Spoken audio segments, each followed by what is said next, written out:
How to send a doodle in Instagram chats and how you can draw and delete a doodle. First of all, you have to update your Instagram application. Once that's done, open up Instagram. Instagram now lets you draw directly inside your DMs conversation. Once you open it up, you can simply tap on this direct message icon and then select a chat. Right over here, you will find a plus button, tap onto it, then select draw.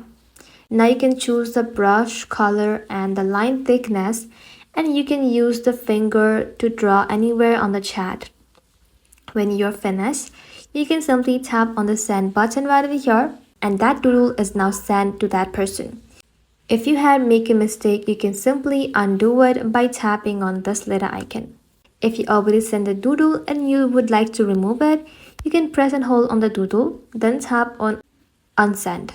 This removes a doodle you sent from a conversation. That's how you draw, send, and delete doodles in Instagram chats. Thank you all for watching. If this video was helpful, consider subscribing to our channel and liking this